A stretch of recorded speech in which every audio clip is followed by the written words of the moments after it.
everyone. So I welcome all of you to this session and myself Toshiba Shukla, your paper 1 faculty only at Unacademy.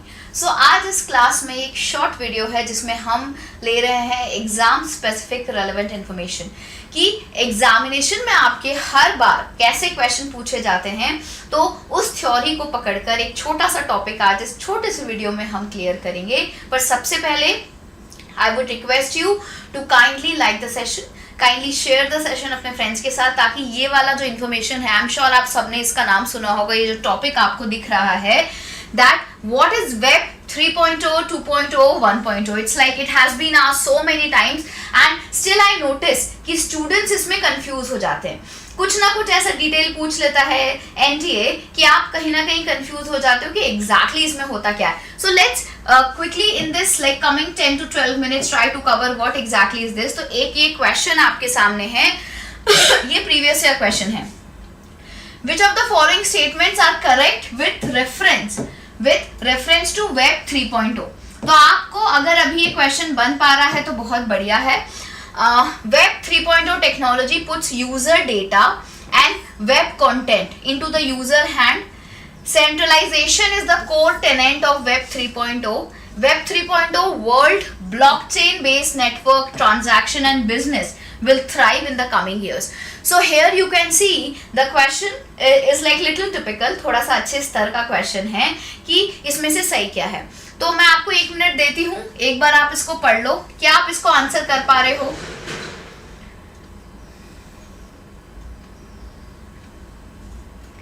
But in case you are not able to answer, चलिए first I teach you what exactly is web 3.0, फिर हम इस question पे वापस आएंगे। तो जब हम वर्ल्ड वाइड वेब की बात करते हैं, हम www की बात करते हैं। सो सबसे पहले तो ये एक सर्विस है जो कि इंटरनेट पे प्रोवाइड की जाती है, right. Many times this question is also asked that क्या इंटरनेट एक सर्विस है जो कि वर्ल्ड वाइड वेब पे प्रोवाइड की जाती है, या वर्ल्ड वाइड वेब एक सर्विस है जो कि इंटरनेट पे प्रोवाइड की जाती है। So here it is commonly known as a web, comprises a collection of website and web pages hosted on web server. So आपको पता है we have big web servers जिसमें आपका जो वेबसाइट है, the collection of web pages, उसको host किया जाता है accessible globally through the internet. The website offers a variety of content. इसमें हमको टेक्स्ट मिलता है, इमेज मिलता है, ऑडियो मिलता है, so on and so forth. So web 3 जो है वो एक डिसेंट्रलाइज इंटरनेट है। सबसे पहले आपको ये समझने की जरूरत है इंटरनेट का जो इवोल्यूशन हुआ है, लाइक टिम बर्नर्ली TBL ने जब 1989 के बाद इसको बनाया था www, उसके बाद इंटरनेट ड्रास्टिकली इवॉल्व हुआ है, राइट। एंड ये एक बहुत स्टैटिक फॉर्म से एक डायनामिक फॉर्म में आ गया। जैसे हमारी सरकार, जब हमने सरकार बनाई थी तो हमने बोला ठीक है एक सेंट्रल गवर्नमेंट होनी चाहिए, है ना, सेंट्रल गवर्नमेंट, केंद्र सरकार, एक स्टेट गवर्नमेंट होनी चाहिए। ये हम इसमें काम चला रहे थे कब तक? 1992 तक। इसके बाद हमने बोला कि गवर्नमेंट भी डिसेंट्रलाइज होना चाहिए, तो हमने PRI इंट्रोड्यूस किया, राइट पंचायती राज इंस्टीट्यूशन, जिसमें अब गवर्नेंस लोकल ग्रास रूट पे जाके होगी। लोग खुद ग्राम सभा बनाएंगे, हम पंचायत बनाएंगे, लोग अपना खुद से डिसीजंस ले सकें। वैसे ही 3.0 में डिसेंट्रलाइजेशन मेन फीचर है। It represents the next phase of the internet, characterized by the decentralization built on blockchain technology. Very very important, right? So web 1.0, 2.0 में ये सब नहीं होता था, and यहाँ पे यूजर के पास अपना खुद का ओनरशिप स्टेक है, right. User actually owns the internet in a way, ये हिंदी में भी लिखा है, आप इसको बाद में पढ़ लीजिएगा। तो यहाँ इस टर्म को दिया है गैविन वुड ने, the founder of Ethereum, a blockchain technology company, first introduced the term Web 3.0 in 2014. So अगर ये क्वेश्चन आपसे एग्जामिनेशन में आए कि Web 3.0 कब इंट्रोड्यूस हुआ था, तो it was done by Gavin would ने किया था 2014 में। एंड इसके साथ साथ बहुत सारा इवोल्यूशन आ चुका है। तो लेट्स फर्स्ट स्कैन थ्रू कि हमको वेब 3.0 तो पढ़ना है, बट 1.0 2.0 क्या होता है, क्योंकि इससे रिलेटेड भी क्वेश्चन आ चुके हैं। तो इनिशियल वर्जन जो इंटरनेट का था, जो कि 1989 में मैंने आपको बताया TBL ने, है ना, डिस्कवर किया था। इसने पॉपुलैरिटी गेन की 1993 में और 1999 तक ये काफ़ी ज़्यादा पॉपुलर हो गया था। इसमें सबसे जो इम्पोर्टेंट चीज़ होती है वो होती है स्टैटिक वेब पेज। जो वेब पेज है मतलब एक वेब पेज है, आपने इसको पढ़ा, आप इसमें कोई चेंज नहीं कर सकते हो, कुछ कंट्रीब्यूट नहीं कर सकते हो। तो static web page where user could read and interact with static information. User generated interactive features were very limited, मतलब हम आप इसमें जो इंटरैक्ट करें या हमारे द्वारा जनरेटेड फीचर्स वो बहुत लिमिटेड होते थे। Web 2.0 began in the late 90s, फिर आया वेब 2.0। स्टैटिक से हम थोड़ा डायनामिक गए with most of the features fully available by 2004, very very important. So web 2.0 केम इन 2004, इसके सारे फीचर्स 2.4 तक आ चुके थे and we started going like more interactive web 2.0 के साथ। तो web 2.0 allowed users to create content, interact and contribute through comments, like, sharing and uploading of photos। So basically जो web 2.0 है उसका मेन फीचर क्या है? Social media interaction.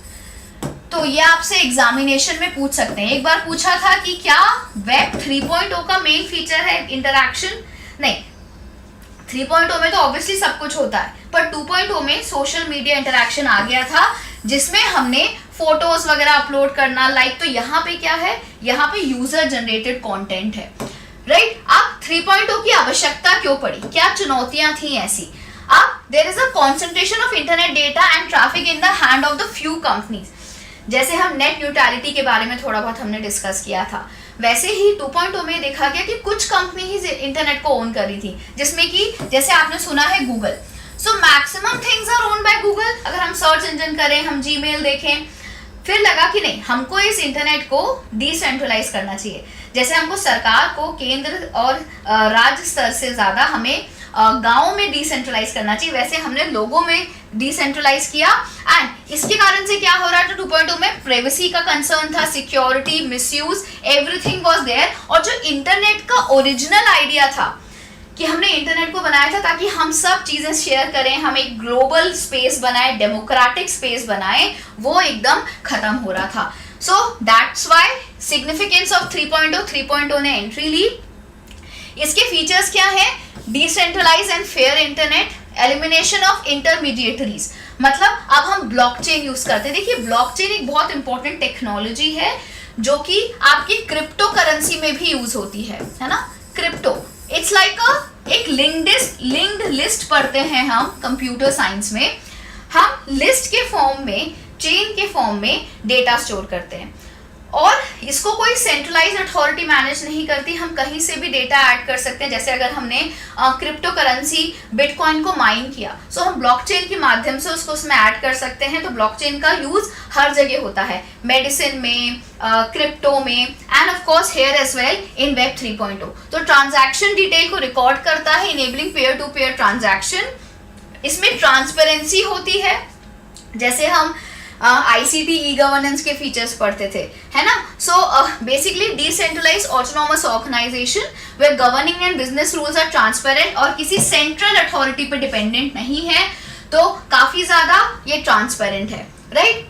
3.0 is often referred to as semantic web, very very important, ये question आ चुका है। तो 3.0 को हम सिमेंटिक वेब बोलते हैं। सो बेसिकली इसमें सारे के सारे फीचर जैसे कि machine learning, artificial intelligence, blockchain, virtual reality, है ना, ये सारी चीजें इसमें आती हैं। Decentralisation, improve understanding, enhance user control, and also it includes what? Semantic data.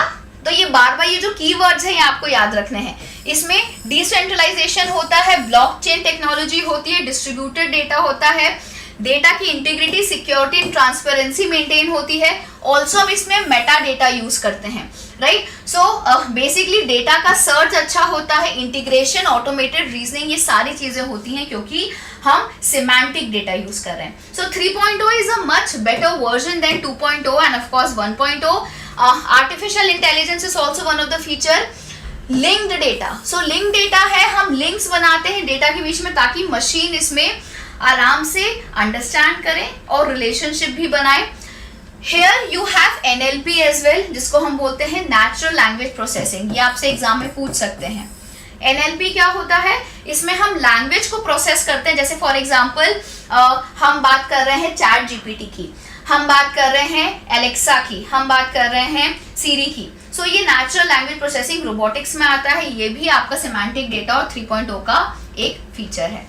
Machine learning is there, personalisation is there, privacy security का भी क्या है, आपका फोकस प्राइवेसी पे ज्यादा है। तो यूजर अपने प्राइवेसी सेटिंग को बहुत अच्छे से कंट्रोल कर सकता है and you have encryption and decryption की फैसिलिटी, जिसके कारण से डेटा काफी हद तक सिक्योर होता है। So 3.0 aims to create a more seamless and connected digital environment where different devices, platform and services can communicate. इसका बेस्ट एग्जांपल क्या है? IoT, internet of thing. Internet of thing में हम क्या देखते हैं कि सारा डेटा जो है, all the devices are internet enabled and they can talk to each other, they can communicate to each other, right. So internet of things में जो डेटा का एक इंटरऑपरेबिलिटी है या डिवाइसेस की इंटरऑपरेबिलिटी है वो बेटर है। सो 3.0 में क्या क्या होता है? You have better privacy, you can have machine learning enabled, data का पर्सनलाइजेशन होता है, हम अपने हिसाब से हमारा डेटा को पर्सनलाइज कर सकते हैं, इंटरऑपरेबिलिटी बेटर है। हमने इसके 10 फीचर्स तो ऐसे ही पढ़ लिया। अगर आपसे एग्जामिनेशन में ये फीचर्स पूछेंगे तो आप बिल्कुल बताओगे, राइट। ये मैं एकदम प्लस कोर्स में पढ़ाती हूँ, तो मैं आपको स्पेशली यहाँ पे फ्री प्लेटफॉर्म पे पढ़ा रही हूँ डिटेल में। This is a topic that I teach in plus course in detail, right. Open standard है, ये बहुत इंपॉर्टेंट है। Open standard and protocol use करते हैं ताकि हम इसमें वेंडर लॉक इन का फीचर जा सकता है। You can not have like too much paid version of things.